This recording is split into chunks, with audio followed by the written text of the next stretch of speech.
श्रीमान् वेङ्कटनाथार्यः कवितार्क्यकेसरी वेदान्ताचार्यवर्यो मे सन्निधत्तां सदा हृदि अस्मद्गुरुपरम्परायै नमः. இப்போ சப்த அபரோக்ஷ ஞானமே வராது, சப்தத்தினால பிரத்யக்ஷ ஞானமானது வராது அப்படின்றத பத்தி சாதிச்சு முடிச்சார். இப்போ வேற மாதிரி கண்டனம் பண்றாரு. இப்போ உபதேசமே வராதுன்னு ஏற்கனவே நாங்க சொல்றோம். நீங்களோ சப்தத்தை கேட்டாக்கா அதுக்கு பிரத்யக்ஷ ஞானம் வரும். அது வந்ததுன்னாக்கா அவளுக்கு மோட்சம் வந்துடும், ஜீவன் முக்தி வந்துடும் அப்படின்னு நீங்க சொல்றீங்க. இது பாரு, யாரு உபதேசம் பண்றாளோ அவளுக்கு உபதேசம் பண்றதும் வராதே. உபதேசம் பண்ணாதானே ஒரு சப்தத்தை சொல்லி தத்துவமசி அப்படின்னு சொல்லணும். தத்துவமசின்னு சொல்லி உபதேசம் பண்ணினாத்தான் இது உனக்கு ஞானமே வரும். உபதேசமே பண்றதுக்கு யோகிதை இல்லைன்னாக்கா எப்படி இந்த ஞானம் வரும்? சப்தாபரோக்ஷவாதம்ன்றதே வராதே உங்களுக்கு. ஏன்னா நீங்க தான் சொல்றீங்க அதெல்லாம். ஏன் அப்படின்னா நீங்கெல்லாம் ஐகாத்மியவாதிகள். ஒரே ஆத்மா அப்படின்னு நீங்க சொல்றீங்க. ஒரே ஆத்மா நீங்க சொல்றதுனால ஐகாத்மியம் தான் ஒத்துட்டு இருக்கீங்க. பல ஆத்மாக்களை நீங்க ஒத்துக்கலையே. ஏற்கனவே என்ன சொன்னீங்க? தத்துவமசி அப்படின்னு சப்தத்தை கேட்டாக்கா இந்த ஞானம் வந்துடும், பிரம்மாத்மிகத்த விஞ்ஞானம் வந்துடும் அப்படின்னு நீங்க சொன்னீங்களோ இல்லையோ? பிரம்மாத்மிகத்த விஞ்ஞானம் வந்துடும் சொன்னாக்கா அது எப்படி வரும்னு எங்களுக்கு சொல்லுங்க. ஏன்னா இங்க சிஷ்யன் ஒருத்தன் இருக்கானா, ஆச்சாரியன் ஒருத்தன் இருக்கானா, அதை எப்படி நீங்க சொல்ல போறீங்க? அத மாதிரி ஒண்ணு இல்லவே இல்லையே. இல்லாத ஒண்ணத்தை எப்படி உங்களால சொல்ல முடியும்? அதனால உபதிஷ்டா ஒருத்தன் இருக்கான், உபதேசம் பண்றவன். உபதேசம் பண்றவன் ஒருத்தன் இருக்கச்ச அதை கேட்கறதுக்கு ஒருத்தன் இருக்கணுமா வேண்டாமா? அவன் யார்? அவன் ரெண்டு பேரும் பின்னமா, உபதேசம் பண்றவனும் உபதேசத்தை வாங்கிக்கிறவனும் எப்படி இருக்காது சொல்லுங்க அப்படின்னு கேள்வி கேட்கிறாரு. ஏன்னா நீங்க என்ன சொல்றீங்க? பிரம்ம சத்தியம், ஜெகன் மித்யா, ஜீவோ பிரம்மைவ நாபரஹா அப்படின்னு தானே நீங்க சொல்றீங்க. அப்படி நீங்க சொல்ற சமயத்துல இந்த இடத்துல எல்லாம் மிச்சதானே, எல்லாம் பொய்யா இருக்கிறதுனால இது எப்படி நீங்க சொல்றீங்கன்னு எனக்கு புரிய மாதிரி சொல்லுங்க. உங்களுக்கு உபதேசமே சித்திக்காது. உபதேசம் சித்திச்சாதானே அதுக்கப்புறம் ஞானம்ன்றது வரும். ஸ்ரீமுஷ்ணாண்டவன் சதசம் நடந்தது. ஒரு சுவாமி என்ன பண்ண, அடைய நூற்கிரமணம் இப்பயே சொல்லிட்டு போயிடுறேன் 10 வருஷம் 12 வருஷம் முன்னாடி. ஆண்டவனுக்கு கோபம் வந்துடுச்சு. ஏன்னா ஆண்டவன் மாத்தியானிகம் பண்ணி ஆகணும். அதன் பிறகு சாத்தமரம் முடியணும். ஆண்டவனே பிக்ஷா ஆகணும். சாத்தமரம் முடிஞ்சு தவியாராதனை ஆகணும். அதனால டைம் ஆயிட்டு இருக்குது, டைம் இல்லை அப்படின்னு திருப்பி சொன்னாலும் அவர் கேட்டுட்டே இருந்தார். அப்போ அதுக்கு ஆண்டவன் சாத்திய, ஏன்னா நான் கடாக்கிறேன், நீ ஒழுக்குங்கிறீரே அப்படின்னு சாத்தியார். அரியன் பத்தி புரியல. ஆண்டவன் அப்புறம் கேட்டேன், ஆமா நான் கடா மாடுன்றேன், பரவாயில்ல எனக்கு உழக்கு பால் கொடுத்தா போறோம் அப்படின்றான். அவன் உழக்கு பால் கொடுத்தா போறோம்னாங்க, கடா மாடு எப்படி வரும்? அது பாலே வராது, இது என்ன இது அப்படின்னு ஆண்டவன் கோச்சுண்டாச்சு. அத மாதிரி இங்க உபதேசம்னு ஒண்ணு வந்தாதானே சப்த ஞானம்னு வரும். உபதேசமே வராது. அதுக்கப்புறம் எப்படி சப்த பிரத்யக்ஷ ஞானம்ன்றது வரும் உங்களுக்கு? இத கீதா பாஷ்யத்துல நத்தே வாகம் ஜாதநாதன் நத்தம் நேனே ஜனாதிபாக பபூன பவிஷ்யாமனா சர்வே வயமத பரம் ஸ்லோகத்தை கீழே பாஷ்யக்காரர் இந்த சாஸ்திர அவதரணமே உங்களுக்கு வராதே அப்படின்னா கண்டனம் பண்றிருக்க. அந்த விஷயங்கள் பாஷ்யத்தெல்லாம் கூட அங்கங்க சாதிச்சிருக்கார். இத எல்லாத்தையும் குரோடீகரிச்சு சுவாமி தேசியம் இங்க சாதிக்கிறாரு. நீ சிஷ்யன்னு ஒருத்தன் இருக்கான்னு நீ ஒத்துக்கிற. சிஷ்யன்னு ஒத்துண்டாக்கா அவன் எப்படிப்பட்டவன் எனக்கு சொல்லு. அவன் பிராந்தியினால சித்திச்சவனா அல்லது பிரமாணத்தினால சித்திச்சவனா? பிராந்தி சித்தனா அல்லது பிரமாண சித்தனா சொல்லுது. ஏன்னா குரு சிஷ்ய பாவம்ங்கிறது எல்லா சம்பிரதாயங்கள்லயும் இருக்கு. எல்லா சம்பிரதாயங்கள்லயும் குரு சிஷ்ய பாவம்னு இருக்குது. எல்லாரும் அத்வைதிகளாகட்டும், விசிஷ்டாத்வைதிகளாகட்டும், துவைதிகளாகட்டும், குரு சிஷ்ய பாவத்தை ஒத்துக்காதவாளே கிடையாது. அவ ஸ்ரீ குருப்யோ நமஹ வேதம் சொல்லச்சே கூட அவ ஸ்ரீ குருப்யோ நமஹன்னு சொல்லிட்டு தான் ஆரம்பிக்கிறாளாம். அது பிராச்சீனம் இல்லையா? பிராச்சீனம் இல்லையா? ஆனா அவ சொல்ற அதுதான் சொல்ற. அது மாதிரி ஆச்சாரியரத்தம் வசத்தியா சொல்லாத சாஸ்திரமே கிடையாது. எல்லா சம்பிரதாயங்களும் ஆச்சாரியரும் வசத்தியா சொல்ற. ஆனா உங்க சித்தாந்தத்துல நீங்க சொல்லுங்க, ஆத்மான்றது ஒண்ணுதானே, ஒரே ஆத்மா. ஆத்மைக்கியம் தேவதைக்கியம் திரிக சமதிகதா துல்லிய தைக்கியம் திரையானாம் அந்நித்திர ஐஸ்வர்யம் இத்தியாதி இதெல்லாம் அனுபூர்ண பக்தி அப்படின்னு சொல்லிட்டாரு சுவாமி. பரதேவதா பரமார்த்தி அதிகாரத்துல அதிகரணசாரா லிங்க சுவாதிகரணத்துல அங்கெல்லாம் சாதிச்சுட்டு போயிட்ட.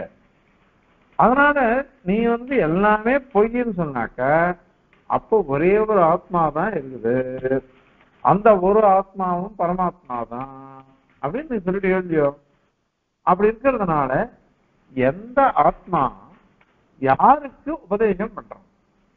ஒரே ஆத்மா தான் இருக்குன்ற நீ ஒரே ஆத்மா தான் இருக்குன்னா அந்த ஒரே ஆத்மா யாருக்கு உபதேசம் பண்றோம்? அது யார் அந்த ஆத்மா? அவன் யாருக்கு உபதேசம் பண்றான்னு சொல்லு. சிஷ்யனே ஒருத்தன் இல்ல அப்படின்னு சொன்னாக்க இல்லாத ஒருத்தனுக்கு உபதேசம் எப்படி சொல்ல முடியும்? நாங்கெல்லாம் ஒரு காரியம் பண்ணுவோம், ஒரு அதிகம் பார்த்துட்டோம்னு வச்சுக்கோங்க, எதிர யாரோ இருக்காருன்னு செவத்துக்கு முன்னாடி உட்காந்துட்டு அங்க யாரோ இருக்காமன்னு நினைச்சுன்னு எல்லாத்தையும் சொல்லி பார்ப்போம். ஏன் அப்படின்னாக்கா எங்களுக்கு நாங்க சொல்லணும் சபையில, அதுக்கோசரம் ஒரு வாட்டி சொல்லி பார்க்கறது.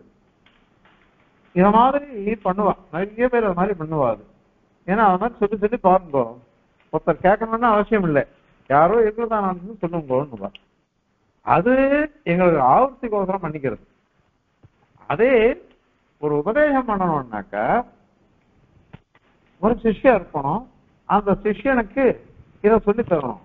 இப்ப நீ சிஷ்யனே இல்லைன்னு சொல்லிட்டியானாக்கா இல்லாத ஒருத்தனுக்கு உபதேசம்ன்றது எப்படி சம்பவிக்கும்?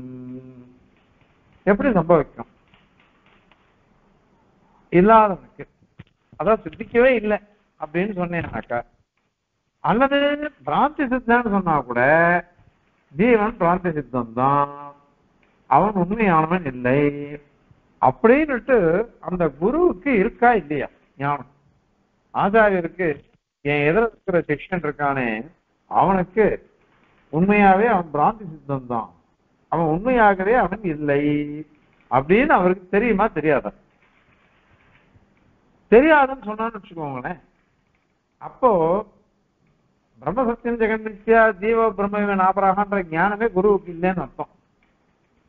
குருவுக்கு இல்லைன்னு வந்துருச்சுனாக்கா அப்போ குருவுக்கே உபதேச அருகதை இல்லையே, அவருக்கே உபதேச அருகதை இல்லை. இந்த சிஷ்யனானவன் பிராந்தி சித்தன், பிராந்தியினால சித்திக்கப்பட்டவன் இவன் அப்படின்னுட்டு குருவுக்கு ஞானம் இருந்துருச்சுனாக்கா, அந்த ஞானம் இருக்கிறதுனால இருந்துருச்சுனாக்கா விதையிடும். அது அர்த்தம் சொல்ல போற. இல்லைன்னு சொல்லிட்டாக்கா ஆச்சாரியருக்கே ஞானம் இல்லை, ஆத்மீகத்து விஞ்ஞானம் இல்லை, இல்லாததுனால அவர் எப்படி உபதேசம் பண்ணலாம்? உபதேசம் பண்றதுக்கே அவருக்கு யோகியதை இல்லை. அல்லது அவருக்கு இருக்குது இது பிராந்தி சித்தம் தான், இந்த ஜீவன் சிஷ்யன் பிராந்தி சித்தன், அஜானத்தினால கல்பிதன் அப்படின்னு ஞானம் வந்ததுன்னு வச்சுக்கோங்களேன். அப்படின்னா குருவுக்கு தெரியறதோ இல்லையோ சிஷ்யன்றவன் உண்மையிலேயே இல்லை அப்படின்னு தெரியறது. தெரிஞ்சதுன்னாக்கா அப்போ குரு உபதேசமே பண்ண மாட்டாரு, அவருக்கு அடுத்தது என்ன சிஷ்யனே இல்லையே, சிஷ்யன் தான் பிராந்தி சித்தன் தெரிஞ்சுட்டு அவருக்கு. அவருக்கு போய் எப்படி உபதேசம் பண்ணுவார்? சுவாமி கீதா பாஷ்யத்துல கேட்கிறார் பாஷ்யக்காரர், மொத்த வந்து சிஷ்யன் பிராந்தி சித்தம் தெரிஞ்சு கொடுத்தோம்னாக்கா அப்ப பெருமாள் என்ன சொல்லணும்? பெருமாள் என்ன சொல்றோம் அர்ஜுனனுக்கு? அவர் கேட்கிறான், அர்ஜுனன் கதம் பீஷ்மஹம் சங்கியே துரோணஞ்ச மதுசூதன இஷுபிர் பிரதியோசியாமி பூஜாதோ அரிசோதனா அப்படின்லாம் கேட்கிறான். நான் வந்து பீஷ்மாச்சாரியர் தாத்தாவாச்சே, துரோணாச்சாரியர் ஆச்சாரியராச்சே, இவாளை எதிர்த்து நான் எப்படி நான் வந்து ஆயுதங்களை கொண்டு யுத்தம் பண்ணுவேன், பானங்களை கொண்டு, அவள்னா பூஜாரகாடாச்சே அப்படின்னுட்டு அர்ஜுனன் கேட்டான். அதற்கு பெருமாள் என்ன சொன்னார்? அதுக்கு நீ வந்து தேகத்தை வச்சுன்னு பேசுற, ஆத்மா நித்தியம், ஆத்மாவை ஆயுதத்தால ஒண்ணும் பண்ண முடியாது அப்படி அப்படின்னு 17 அத்தியாயத்தினால உபதேசம். பாஷ்யக்காரர் என்ன கேட்கிற, இப்ப இந்த பெருமாள் சர்வைக்கும் தானே, நீ சொல்ற தத்துவத்தை அவர் தெரிஞ்சிருந்தாருனாக்க அப்ப அவர் என்ன சொல்லணும்? அர்ஜுனனே பொய்யாக அர்ஜுனனுக்கு எதுக்கு உபதேசம் பண்ணணும்? அல்லது அர்ஜுனன் பொய்யா இருக்கிறதுனால நீயும் பொய், பீஷ்மாச்சாரியனும் பொய், துரோணாச்சாரியனும் பொய், எல்லாருமே பொய், அதனால இது இந்த யுத்தமே ஒண்ணு இல்லை, யுத்தமும் பொய், ஆயுதங்களும் பொய் அப்படின்னு தான் உபதேசம் பண்ணிருக்கணும். ஒரு சோழத்தை சொல்லிட்டு போயிடலாமே. ஆனா பெருமாள் என்ன சொன்னார்? நத்தேவாகம் ஜாத்துநாசம் நத்தம் மேமே ஜனாதிபாக நத்தேவன பவிஷ்யாவக சர்வே வயமத பரம் அப்படின்னு தானே சாதிச்சார். நாம இல்லைன்னு இல்லை, இருக்க போறது இல்லைன்னு இல்லை, நம்ம எல்லாரும் இருந்தோம், இருக்கோம், இருக்க போறோம் அப்படின்னு எல்லாரும் சொல்லிட்டார். சர்வே சப்தம் சொல்லிட்டார். சர்வ சப்தம் போட்டதுனால எல்லாரும் நாம இருந்தோம், இருக்க போறோம், எப்ப இருப்போம், அதனால ஆத்மா நித்தியம் அப்படின்னு தானே சாதிச்சார். இது அத்தனையும் பிராந்த சித்தமானதா இதை எப்படி இது பண்ண முடியும்? பிரமாணத்தை சொல்லவே மாட்டாரு, உபதேசமே வராது அப்படின்னு அங்க கேள்வி கேட்கிற பெருமாள் கீதா பாஷ்யத்துல பெருமாளை பத்தி சொல்லச்சு பாஷ்யக்காரர். அதனால சாஸ்திராரம்பமே அவளுக்கு வராதேன்னு அங்க சாதிச்சிருக்காரு. அதனால இந்த குரு வந்து இவன் பிராந்தி சித்தன் அப்படின்னு தெரிஞ்சுக்கலன்னாக்கா குருவுக்கே யோக்கியதை இல்லை, அவனுக்கே ஞானம் இல்லைன்னா இவன் வந்து என்ன பண்ணணும்? என்ன இது வரும்? எப்படி உபதேசம் பண்ண முடியும்? அல்லது சிஷ்யன் பிராந்தி சித்தன் அப்படின்னு குருவுக்கு தெரிஞ்சு விட்டோம்னாக்கா பொய்தானே, பொய்யான சிஷ்யனுக்கு எப்படி பாடம் சொல்ல முடியும்? அதனால அப்பயும் உபதேசம் பண்ண முடியாதே, உபதேசமே பண்ண முடியாது. அதனால நீங்க எந்த பட்சத்துல சொன்னாலும் இந்த உபதேசமே வராதே. சரி, உபதேசனும் இல்லை, இதான் சுவாரஸ்யம். உபதேசம் இல்லைன்றதுனால உபதேசாவும் இல்லைதான் இங்க.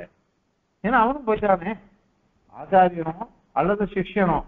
உங்க சித்தாந்தத்துல ஆச்சாரியனும் பொய், சிஷ்யனும் பொய், அவளுக்குள்ள இருக்கக்கூடிய பேதமும் பொய் அப்படின்னு நீங்க சொல்றீங்க. அதனால அவள்தான் ஒண்ணுமே இல்லையே. ஒண்ணுமே இல்லாதவாளுக்கு போய் எப்படி உபதேசிக்க முடியும்? உபதேஷ்டாவும் இல்லை, உபதேசனும் இல்லை, ரெண்டு பேரும் இல்லை. சரி, பிரமாண சித்தம் தான், சிஷ்யன் பிரமாண சித்தன் அப்படின்னு நீ சொன்னியானாக்கா அதுலயும் விரோதம் வந்தது. என்னன்னாக்கா சிஷ்யன் வந்து பிரமாண சித்தம், பிரமாணத்தினால சித்திச்சவன் தான் நீ சொன்னியானாக்கா அந்த பிரமாண சித்தம் சொன்னியே எப்படி சித்தம்? ஐக்கியமா சித்தமாவன் அல்லது பேதமா சித்தம்?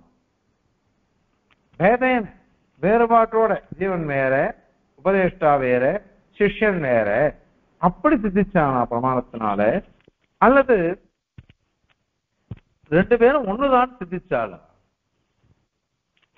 அப்படின்னு கேள்வி வரும். அதனால பேதத்தினாலேயா இல்ல அபேதத்தினாலேயா சிஷ்யன் ஜீவன் குரு சிஷ்யபாவம்ன்றது பேதமா அபேதமா அப்படின்னு ஒரு கேள்வி வருது. அதுல பேதத்தினாலேன்னு சொன்னாக்கா அப்போ குரு வந்து பேதம் தான் உண்மை அப்படின்னு குருவும் தெரிஞ்சு விட்டார், சிஷ்யனும் தெரிஞ்சு விட்டான். அப்போ அபேதத்தை எப்படி அவர் உபதேசம் பண்ணுவார்? வேதம் தான் பிரமாண சித்தன் சிஷ்யன் அப்படின்னு அவருக்கு தெரிஞ்சு கொடுத்து அந்த பிரமாண சித்தமான சிஷ்யன் கூட வேறுபட்டு இருக்கான், குருவை காட்டிலும் வேறுபட்டவன் அப்படின்னு பிரமாண சித்தம் அப்படின்னு சொன்னையானாக்கா அவன் தான் வேறுபட்டவனாச்சே, அதான் தெரிஞ்சு கொடுத்தே அப்படின்னு அப்படி தெரிஞ்சு எதுக்கு ஐக்கியத்தை உபதேசம் பண்ண போறார்? அபேதத்தை எப்படி சொல்வார் சிஷ்யருக்கு? அது முடியாது. அப்படி சொன்னான்னு வச்சுக்கோ, குருவுக்கு தெரிஞ்சிருக்குது, தெரிஞ்ச விஷயத்த அதை சொல்லாம அபேதம் தான் உண்மை, வேதம் பொய் அப்படின்னு உபதேசம் பண்ணாருனாக்கா சிஷ்யருக்கு குருவே துரோகம் பண்றேன்னு அர்த்தம். ஏன்னா தான் எதை சரியா தெரிஞ்சுட்டு இருக்காரோ அதை தானே உபதேசம் பண்ணணும். எது சரியா அவர் தெரிஞ்சுட்டு இருக்காரோ அதான் உபதேசம் பண்ணணும். அதை விட்டுட்டு இவர் வேதம் தான் யதார்த்தம், ஆனால் அபேதம் உனக்கு அபேதம் தான் உபதேசம் பண்ணுவேன் அப்படின்னு சொன்னாக்கா அப்ப குரு துரோகம் பண்றார் சிஷ்யனுக்கு. தேசியன் இந்த ஆச்சாரிய லட்சணம் சொல்லும் பொழுது ஸ்வபரஹிதபரம் அப்படிங்கிறார். ஞாபகம் சரியா முதல் ஸ்லோகத்திலேயே சித்தம் சம்பிரதாய சொல்லும் பொழுது ஸ்வபரஹிதபரம் அப்படின்னு சாதிச்சிருக்கார். ஸ்வபரஹிதபரம் தனக்கு பொத்தியாருக்கு எல்லாருக்கும் ஹிதேஷியாவே இருக்கக்கூடியவர் ஆச்சாரியர்ங்கிறவர் அப்படின்னு சாதிச்சிருக்கார். அதனால ஸ்வபரஹிதபரமா இருக்கக்கூடிய ஆச்சாரியன் இது மாதிரி வேதம்தான் யதார்த்தம் தெரிஞ்சுண்டு அவேதத்தை கணக்க உபதேசித்தாருனாக்க அப்போ சிஷ்யனுக்கு துரோகம் பண்ணிடுறவரா ஆகிடுறவர். அல்லது சிஷ்யனும் குருவும் அபேதம் தான், பேதமே இல்லை அப்படின்னு சொன்னாக்க அப்ப தாதாத்மியம் வந்துடுச்சு. குருதான் சிஷ்யன், சிஷ்யன் தான் குரு அப்படின்னு ஆயிடுத்து. அப்படி ஆயிடுத்துனாக்க இவர் தான் நல்லா தெரிஞ்செடுத்தாரு. இவர் தெரிஞ்செடுத்தோம்னாக்க அப்போ தனக்கு சிஷ்யனுக்கும் குருவுக்கும் ஐக்கியம் தான் இருக்கு, சொரூப ஐக்கியமே இருக்குது அப்படின்னு தெரிஞ்சிருந்தா அதை உபதேசம் பண்ண மாட்டாரு. நானும் நீ ஒண்ணுதான், உனக்கு நான் என்ன உபதேசம் பண்றது, நீ தான் நான் தான் நீ அப்படின்னு தான் சொல்லணும் அவர். அப்படி இருக்குச்சு இவர் எப்படி உபதேசம் பண்ணுவார்? அதனால என்ன தனக்கான வேறுபட்டவன் இல்லை அப்படின்னு பெண்ணன் இல்லை, அவனுக்கு எப்படி உபதேசம் பண்ண முடியும்? அவனுக்கும் தெரிஞ்சிருத்து இவருக்கும் தெரிஞ்சிருத்துன்றதுனால தனக்குத்தானே யாராவது உபதேசம் பண்ணிப்பாளா? தனக்குத்தானே யாராவது உபதேசம் பண்ணிப்பாளா? நான் தான் அவன், அவன் தான் நான், அவனுக்கு நான் உபதேசம் பண்றேன் அப்படின்னு யாராவது சொல்லுவாளாது? இது பொதுவா யாருக்கு யார் உபதேசம் பண்ணணும்? ஒன்னும் தெரியாதவன் ஒருத்தன் அங்க இதுல வரதும் செய்யாது. சம்மூட சேதாக நான் ஒன்னும் தெரியாம இருக்கேன், சாதிமாம் துவாம் பிரபன்னம், உன்னை ஞானத்தை கோசனம் உன்னை சரணாகதி அடைஞ்சுட்டேன், எனக்கு தெரியல எதுவும், சிஷ்யஸ்தேகம் சாதிமாம் துவாம் பிரபன்னம் அப்படின்னு அர்ஜுனன் பிரார்த்திக்கிறான். உனக்கு நான் சிஷ்யனா இருக்கேன், உன்னை சரணாகதி பண்றீங்க ஞானத்துக்கோசரம் தான் சரணாகதி எங்க, அதனால எனக்கு நீ உபதேசி அப்படின்னு பிரார்த்திச்சான். அதனால பெருமாள் உபதேசிக்க ஆரம்பிச்சார். இங்க அப்ப என்ன அர்த்தம்? அவன் அஜ்ஞானியா இருக்கான், அர்ஜுனன் அஜ்ஞானியா இருக்கான். அஜ்ஞானியா இருக்கக்கூடிய அர்ஜுனனுக்கு ஞானத்தை உபதேசிச்சார் சொன்னா சரியா இருக்கு. குருவின் சிஷ்யனும் ஒண்ணுதான், அந்த குரு சிஷ்யனுக்கு உபதேசிக்கிறார் சொன்னாக்கா இது எப்படி சரி வரும்? இது ஏன்னா தனக்கு தானே உபதேசம் பண்ணிப்பாளா தெரிஞ்சிருக்குதே, நான் தான் சிஷ்யன், சிஷ்யன் தான் நான் தெரிஞ்சிருக்குது, தனக்கு தானே உபதேசிக்க பண்ண முடியுமா? அதனால இது எப்படி சரி வரும்? இது அதனால நீ நிர்விசேஷம் அத்வைதம் சகுணமே கிடையாது, நிர்குணம்தான் இருக்கு, வேற ஒண்ணுமே இல்லை, பரமாத்மா மட்டும்தான் இருக்கான், வேற யாருமே இல்லைன்னு நீ சொல்லிட்டு இருக்க. அப்போ பகவான் எம்பெருமானார் என்ன பண்ணாருனாக்கா 7 அனுபவத்திகள் சொல்லிருக்க, 7 சப்தவித அனுபவத்தினே பேர் ஜிஞ்ஞாசாதிகரணத்துல அதெல்லாம் நிறைய சொல்லிருக்க. கீதா பாஷ்யத்துல உபதேச அனுபவத்தி வந்துருமே அப்படின்னு சாதிச்சிருக்காரு. அததான் இங்க சாதிக்கிறார் சுவாமி. அதனால இன்னும் கூட பின்னாடி வரப்போறது அதுல.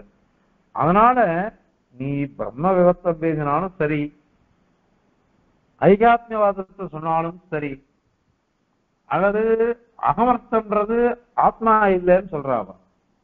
அகமர்த்தம்ங்கிறது ஆத்மாவே கிடையாது. நீங்க எப்படி வேணாலும் சொல்லுங்க, என்ன வேணாலும் இருந்தாலும் சரி, எல்லாம் பொய்ன்னு நீங்க முடிச்சுடுவீங்க. இந்த எல்லாம் பொய்ன்னுட்டு குருவுக்கு தெரிஞ்சுடுத்தோம்னாக்கா அப்போ தன்னை காட்டணும் பேதமே இல்லையே ஜீவன் சிஷ்யன். காரணம் சிஷ்யன் வேறுபட்டவன் இல்லை. அதனால அவனுக்கு என்ன உபதேசம் பண்ண முடியும்? எதுவுமே பண்ண முடியாது. அதனால உங்க சித்தாந்தத்துல எல்லாமே தவறானது. அது அவ ஏக ஏவகிபூ நிறைய விசாரம் பண்றா. இதுல வந்து ஏக ஏவகி பூதாத்மா பூதே பூதே வியவஸ்திதः ஏகதா பகுதா தீவ திருஷ்யதே ஜலசந்திரவத் அப்படின்னுட்டு அவன் வந்து சில ஸ்லோகங்கள்லாம் சொல்ற. ஏதோ ஒரு ஸ்ருதியை வச்சு சொல்ற. அதுல சொல்லும் பொழுது ஒரு ஆத்மா தான் இருக்குது, ஆனா எல்லா வஸ்துக்களுமே அது போந்துட்டு இருக்குது. அது உண்மையில ஏகதா தான், ஒண்ணுதான், ஆனா பௌதா இருக்குது. அது எப்படின்னாக்கா ஒரே சூரியன், ஒரே சந்திரன், ஜலத்துல பலவிதமான சந்திரனா தெரியுறான், பலவிதமான சூரியனா தெரியுறான். இத மாதிரி இருக்கோ இல்லையோ, இதை வச்சுட்டுதான் பிரதிபிம்ப ஜீவவாதம்னு அவ சொல்றா. பிரதிபிம்ப ஜீவவாதம் இததான் விவரண பிரஸ்தானம் அப்படின்னு சொல்ற. விவரணகாரமதம் சொல்றாரு. அதே பாமதி பிரஸ்தானம்னு ஒண்ணு, அது விவரணகாரருடைய மதம் பிராச்சீன மதம் அப்படின்னு சொல்றார். அதே பாமதி பிரஸ்தானம்ன்றது பிற்காலத்துல வந்தது. அவர் என்ன சொல்றாருனாக்கா கடசம்ரதம் ஆகாசம் நீயமானே கடே யதா ததா கடோலீயேத சாகாசம் தத்ஜீவோ நபோபமஹ.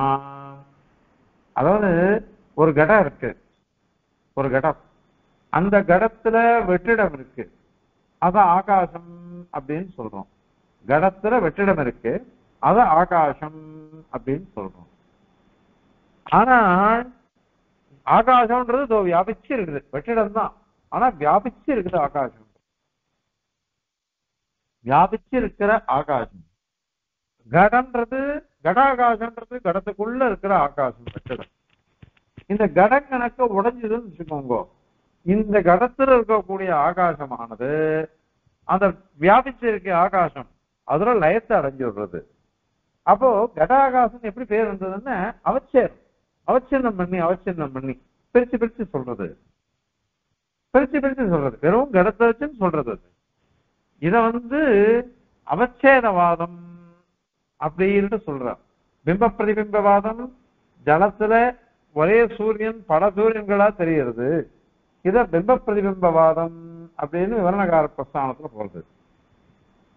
இவரோ அவச்சேதவாதத்தை சொல்றவர் பாமதி வாசஸ்பதி மிஸ்ரர். அவர் சொல்றச்ச வந்து ஒரே கடம் தான், அந்த கடத்திலையும் ஆகாசம் இருக்கு, வியாபகமான ஆகாசமும் இருக்கு.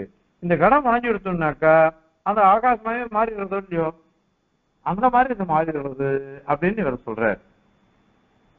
இதுல கல்பிதமான ஒரு ஜீவன் இருக்கான், கல்பிதமான ஜீவன் ஒருத்தன் இருக்கான். அவனுக்கு உபதேசம் சொல்றோம், உபதேசம் இருக்குது, அதனால உபதேசம் பொருந்தும் அப்படின்னு நீ சொல்லணும் பதில். இந்த ரெண்டு பட்சத்துல பிம்ப பிரதிபாத பட்சமோ அல்லது அவச்சேதவாத பட்சமோ, ரெண்டு பட்சத்திலையும் நீ வந்து கல்பிதமான ஜீவனத்தை இருக்கான், அவனுக்கு உபதேசம்ன்றது வரும். அதனால உபதேஷ்டா குரு இருக்க, சிஷ்யனும் இருக்க அப்படின்னு சொல்லணும். அதுக்கு திருப்பி அதே கேள்வி கேட்கணும், நீ கல்பிதம்னா என்ன அர்த்தம் சொல்லு, பிராந்தி கல்பிதம் சொல்றியா அல்லது பிரமாண பிரதிபண்ணமா? நாங்க பிரமாண பிரதிபண்ணம் சொல்லிடுவோம். சூர்யா சந்திரமசோ தாதா யதா பூர்வ கல்பயது, முன்னாடி எப்படி சந்திரனும் சூரியனும் இருந்ததோ அந்த மாதிரி பிரமாணம் வந்து இப்பவும் சிருஷ்டிக்கிற அப்படின்னு நாம சொல்லிடுவோம். அந்த மாதிரி நீ ஒத்துக்கிறியா?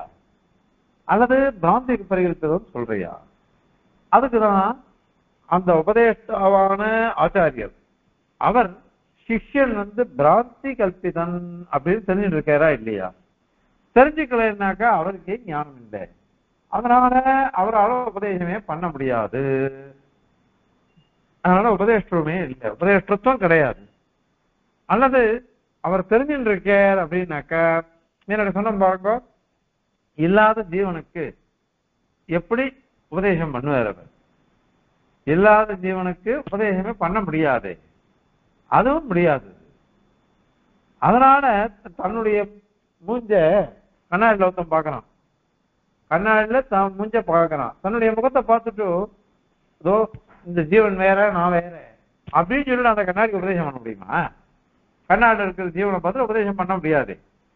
அதனால இது தான் தெரிஞ்சுட்டே இவன் உபதேசம் பண்றான் அப்படின்னு சொன்னாக்க அது தோஷம் தானே. அது யாருமே ஒரு விவேக்கியா இருக்கணும் அது நல்லா பண்ண மாட்டான் இல்லையோ? அதனால அது தப்பு. அது பிரமாண பிரதிபந்தம்னு சொன்னாக்க இதேதான் கேள்வி. தன்னை காட்டிலும் பின்னனா அல்லது அபிநனா, வேறுபட்டவனா அல்லது வேறுபடாதவனா, இதே பதில் தான். வேறுபட்டவன் சொன்னாக்க சித்தாந்தமே அபசித்தாந்தம். நீ ஐகாத்மியவாதி, அந்த ஐகாத்மியவாதம்ன்றது அடிபட்டு போயிடும் உனக்கு. அல்லது அபிநன் அப்படின்னு சொல்லிட்டாக்கா தன்னை தானே உபதேசம் பண்ணுப்பாளா ஒருத்தர். அதனால அதுவும் தவறு. அது அதனால இந்த மாதிரி விரோதம்லாம் உங்க சித்தாந்தத்துல இருக்கிறதுனால எந்த விதத்திலையும் உங்களால சொல்லவே முடியாது. அதனால பிற்காலத்துல வந்தவெல்லாம் உத்தியோகர், குமார பட்டர், மண்டல மிஸ்ரர், எம்பெருமானார் இவெல்லாம் என்ன பண்ணிட்டாருனாக்கா இந்த மாதிரி சித்தாந்தம் பண்றத கண்டனம் பண்றா. குமார பட்டர் கண்டனம் பண்றாரு, சாஸ்திர ரீதிகளை பார்த்ததாரி மிஸ்ரர் அத்வைத மதத்தையே கண்டனம் பண்றாரு. அது மாதிரி எப்படி பௌத்தார கண்டனம் பண்றாளோ அது மாதிரி கண்டனம் பண்றா. அதனால இந்த மாதிரி ஒரு விரோதம்லாம் நிறைய இருக்கோ இல்லையோ, அப்படி விரோதம்லாம் நிறைய இருக்கிறதுனால இந்த பட்சத்தை ஏத்துக்க கூடாது. இதனால இது தவறு இது அப்படிங்கிறத இந்த ஸ்லோகத்தினால சுவாமி சாதிக்கிறார். இப்ப இதுல அந்த சப்த அபரோக்ஷவாதத்தை கண்டனம் பண்ண வந்தவர் அதை வரைச்ச இந்த அபரோக்ஷவாதம்ன்றது எப்ப வரும் அப்படின்னாக்க எப்போ நமக்கு உபதேசம் பண்றவனும் உபதேசத்தை வாங்கிக்கிறவனும் வேறு வேறா இருப்பாளோ, வேற வேறையா இருந்தான்னா அப்ப இந்த உபதேசம்ன்றதே வரும்.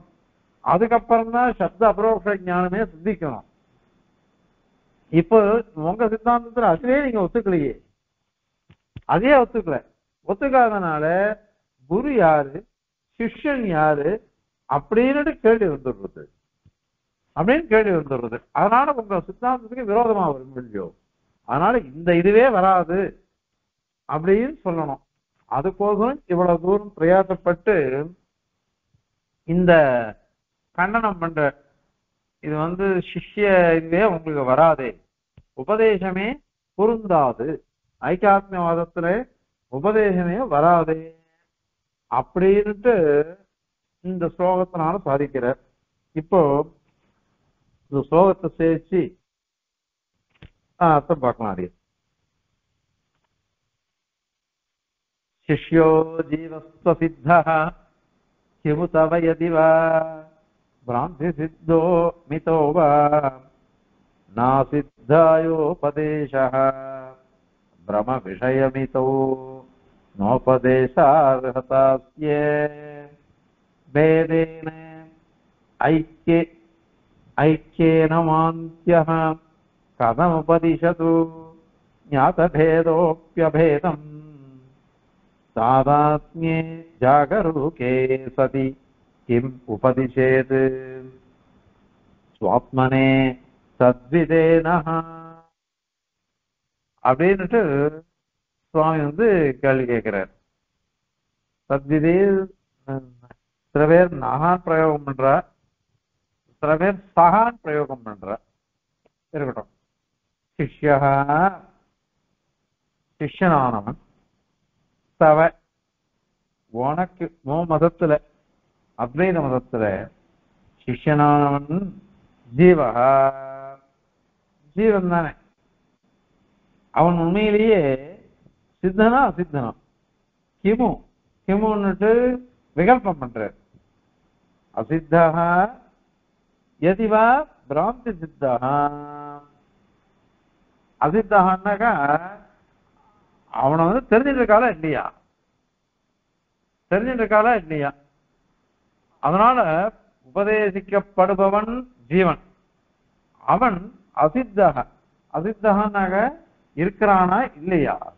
நான் வர்த்ததே உத வர்த்ததே, இருக்கான்னு சொல்றியா இல்ல இல்லைன்னு சொல்றியா, இல்லைன்னு சொல்றியா. எதிவா பிராந்தி சித்தகா, அது அப்புறம் வரப்போகுது. பிராந்தி சித்தகான்றது இன்னொரு விகல்பம். இதுல இருக்கான் அப்படின்னு சொன்னாக்கா அதுல இருக்காம சரி, இருக்கிற ஜீவன் சிஷ்யன் பிராந்தி சித்தனா அல்லது பிரமாண சித்தனா. பிராந்தி சித்தோவா உத மிதக. மிதகனா பிரமாண சித்தன், மிதக பிரமாணத்தினால அறிந்து கொள்ளப்பட்டவன் அப்படின்னு அர்த்தம். அப்படியா, அது ஏற்கனவே சொன்ன மாதிரி எல்லா சம்பிரதாயத்திலையுமே இந்த குரு சிஷ்ய பாவம் இருக்கு. குரு சிஷ்ய பாவம் இல்லாத சாஸ்திரமே கிடையாது, சம்பிரதாயமே கிடையாது. உண்மை. அதுக்கு பதில்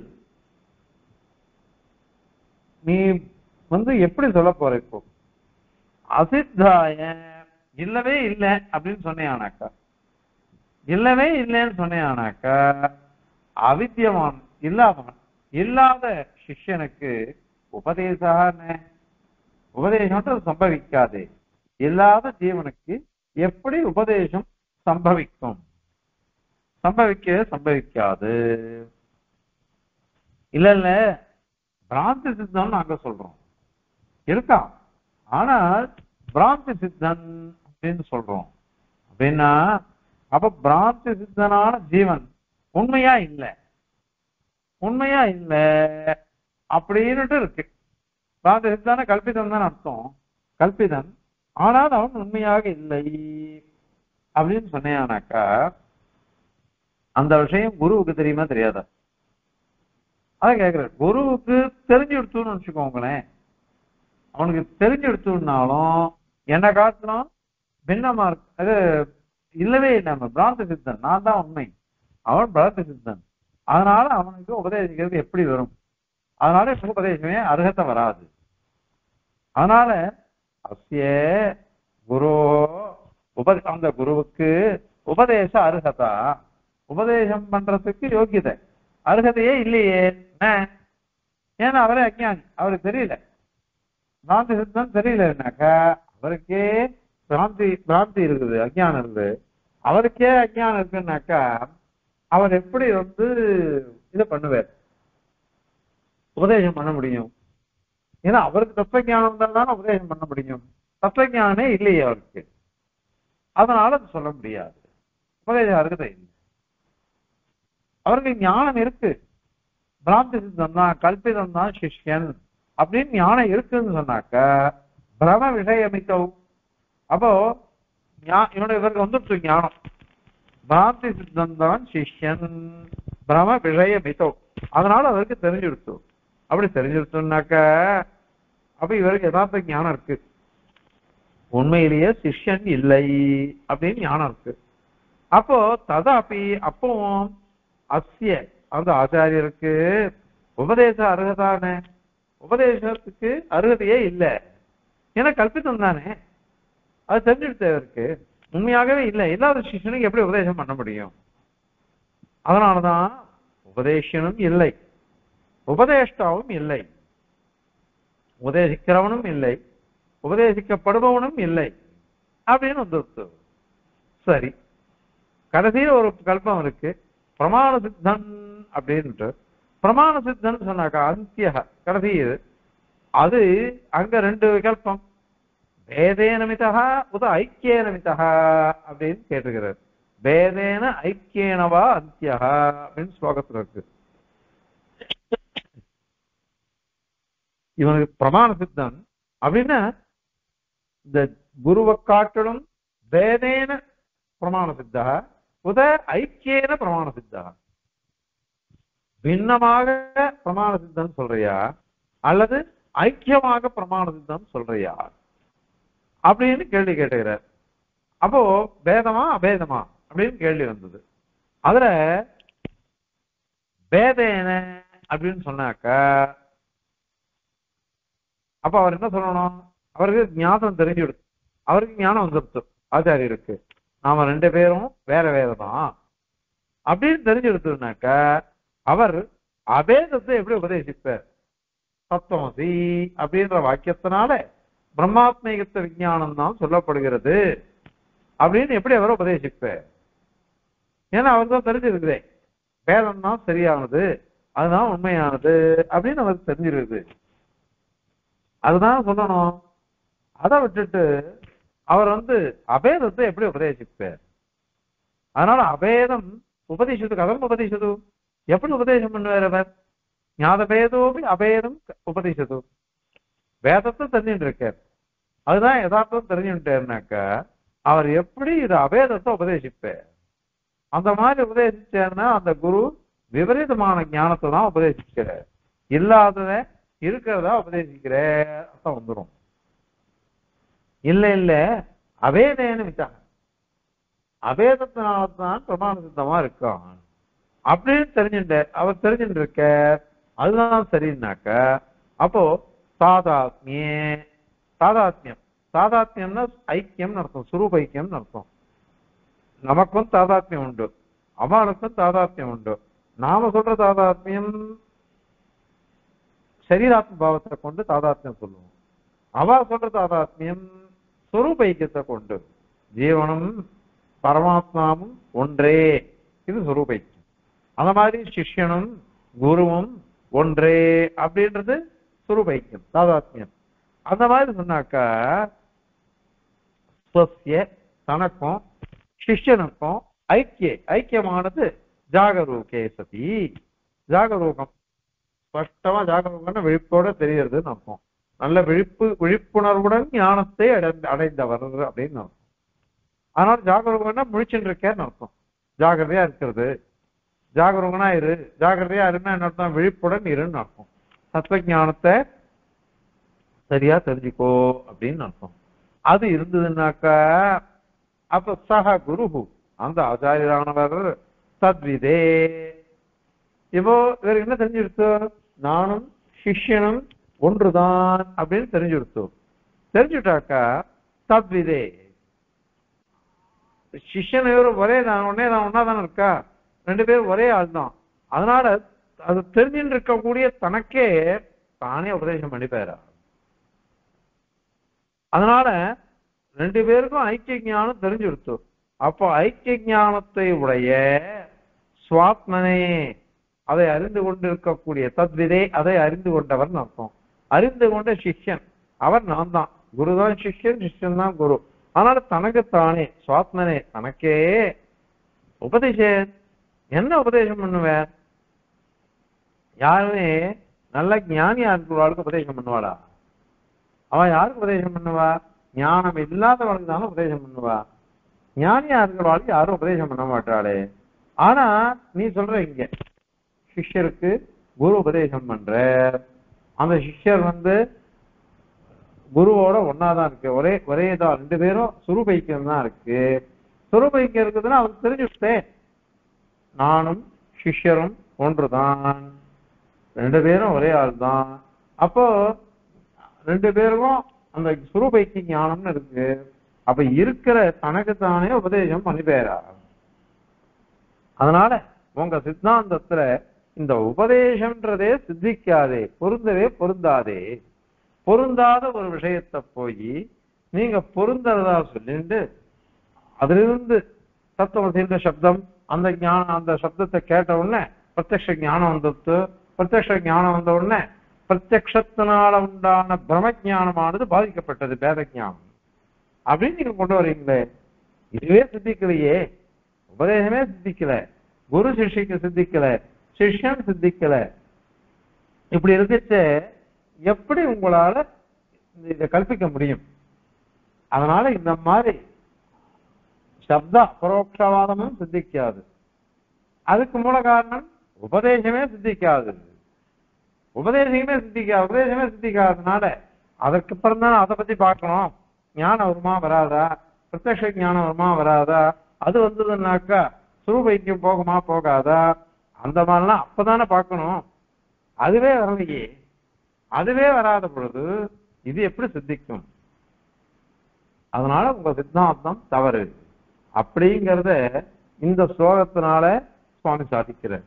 இவ பாருங்க, சிஷ்யோ ஜீவஸ்து அசித்தா கிமு தவ யதிவா பிராந்தி சித்தோ மிதோபா ந அசித்தாய உபதேசः பிரம விஷயமிதோ ந உபதேசார்ஹதா அஸ்ய